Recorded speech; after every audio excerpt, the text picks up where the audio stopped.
Emu Purplehearts. I was going to say Teaks. That's all everyone told me. Emu Teaks. Emu Teaks. I never got to listen to the Emu Teaks. These are a Massdrop exclusive again. I think, yeah, the Massdrop X Emu Purpleheart headphones. And they just dropped. And they've already got 433 purchases. And I'm one of the lucky few that gets to listen to them before you do. So I get to tell you what to expect. Because people are, I mean, this is day one, 7 days left. We're at 433.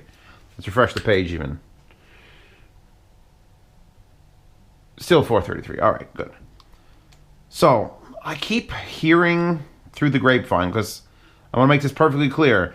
I do up almost no research on any headphone I get. If I have to figure something out that's very specific, I'll look it up. But I'd rather not know other people's opinions or other people's thoughts or any little, bullet point that, oh, these were designed in crap. I don't care. I'm here to listen to them. I'm here to tell you what I hear. I'm here to tell you what I see and feel and all that stuff. And I keep hearing people say, oh, you don't need the X100 Purplehearts anymore because these exist. Stop. Hammer time.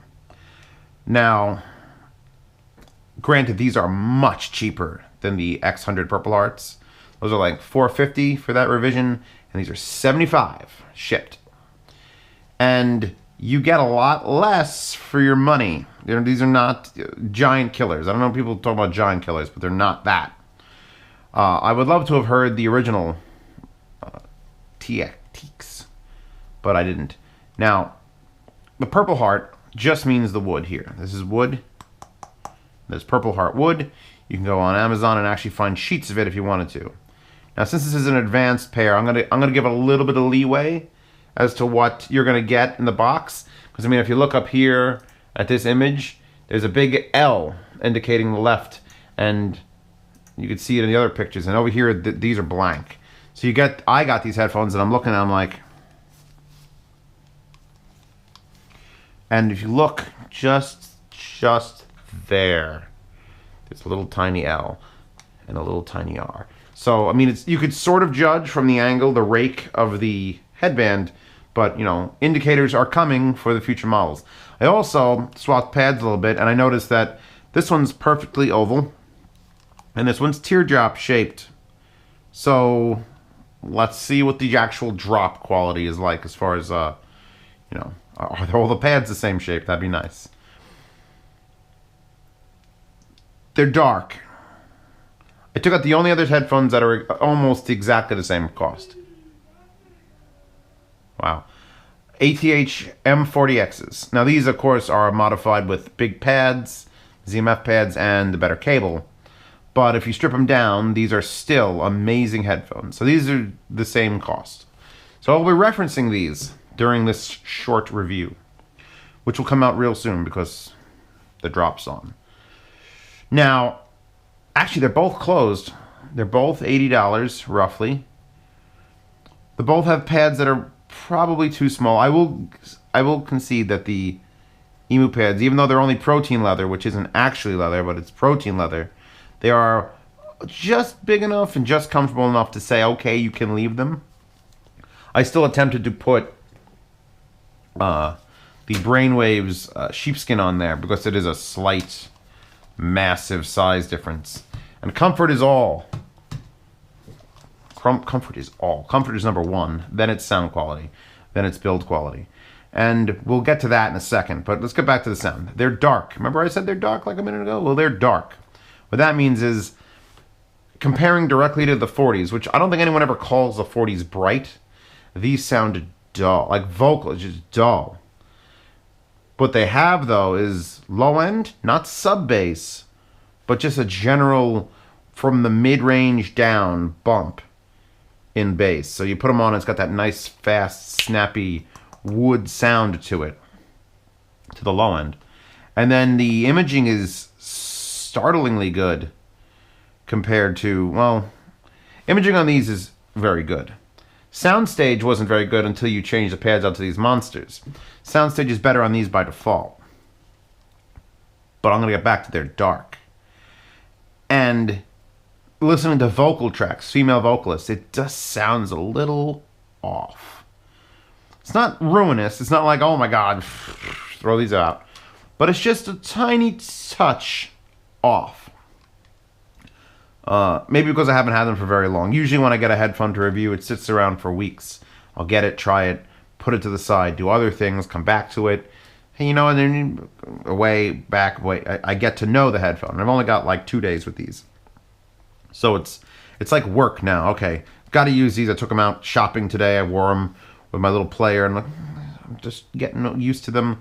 And I respect the low end. It could be a little bit cleaner.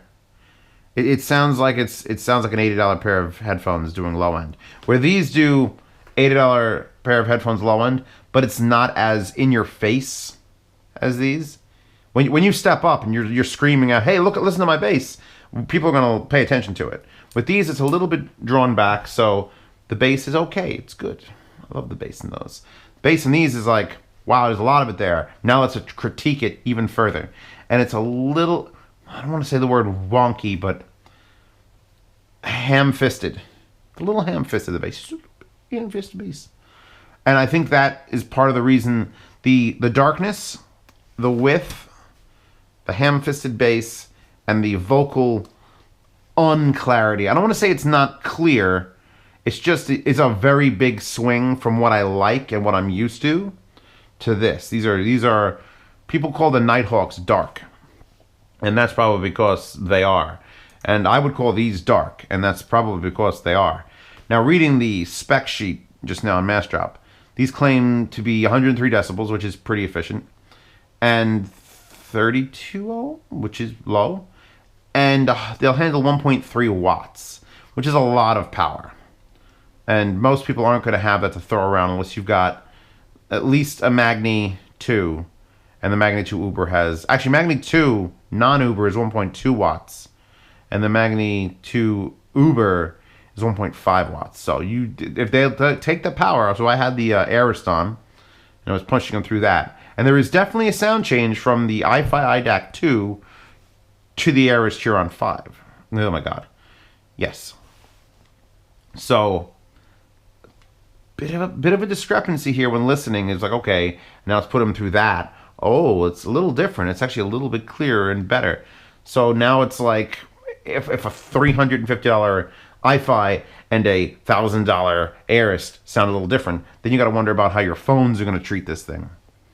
Probably better than most other $80 headphones. Low end vocals, imaging is spectacular. Soundstage is wider than normal, which is why it sounds a little dark. I think I've covered sound. Now let's talk about build. Whoa, man, they need to spend some more on the build. Make these $100.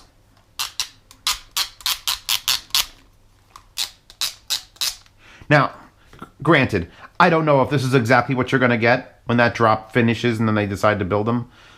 But, oh my God, please fix. I feel like I'm going to break these.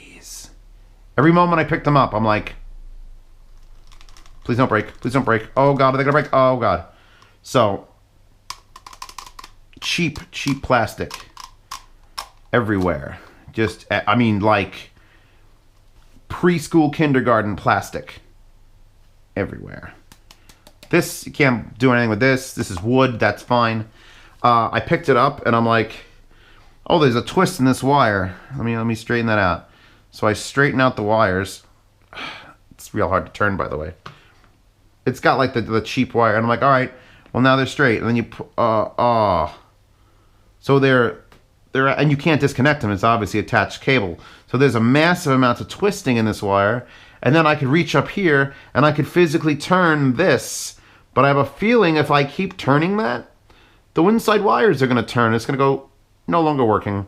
So again, hope that this gets sorted out for production, because that is unacceptable. That is an unacceptable amount of fail right there. Now, any more than that, they break. I'm sure of it. They feel cheap. They sound better than they feel, And they're pretty comfortable. Oh, this slides back and forth in here. Yeah, I'm hoping this is all pre-production stuff. So take this with a grain of salt. You'll all know in 2, 3, 7 months, however long Massdrop takes, if my predictions are true.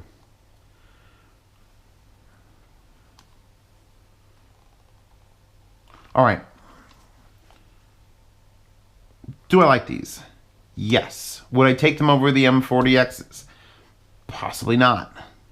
Not with this, oh God, level of shitty headphone buildingness going on. They sound dark too, which is not really my preference. I like dark occasionally, once or twice. I'll pull out something that's dark and ooh, I should really get some goddamn Nighthawks so that I compare directly to the new ones that are coming out, which I don't remember the name of them. I'll call them the Audio Quest Jumping Beans until I remember the name. They don't fold either. I mean, I guess it would be nice if you're going to make like a portable, and this is definitely for portable. They are small headphones. They are tiny little headphones. So just having it fold in a certain way would be nice. But I fear how crappy that mechanism would be. I guess that feels okay. So yeah, build is not astonishing. I mean, they've got a short cable, so they're definitely for portable. They're definitely for portable. They just have all these little annoyances that it's like, I hope someone else that reviewed this pointed out that. Unless they didn't get that. Look at their video. You can be able to tell it's either going to be perfectly straight, or it's going to be that, or it's going to be twisted like a bastard. Look at it just twist. And then now it's perfectly comfortable. So, sound demo right now. I got to go do it tonight. And I'll pop this out. It'll be done before Christmas. And you guys can take a peek at it. And I will also, because right now the patrons have the X100 Purpleheart review. So I'll release this and the Purpleheart review within a few hours of each other. So that you could, I was real excited about those. And I'm less excited about these. And I'm the kind of guy that if it's cheap and good, I get real excited. Ship 9500s are like my flagship video. Because I was so fucking excited about how cheap they are and so good. So these are so cheap, but ooh, issues here and there. I'm not saying don't keep on the drop. I mean, they do sound, oh, that Purpleheart is so nice. They have that wood sound, the wood low end, the wood mid-range. It's just everything else is sort of like lacking behind. But if you have something like this, these are almost polar opposite headphones, where these have highs that are, I don't want to say quite in your face, but quite in your face. Slightly reduced lows, you get a little better with the pads, and you open up the soundstage, where these automatically have soundstage. They automatically have lows. And they're lacking in the highs. They also don't have a detachable cable. And they're not built as well. So there you go. We've done our thing here, you and I. We've explored together.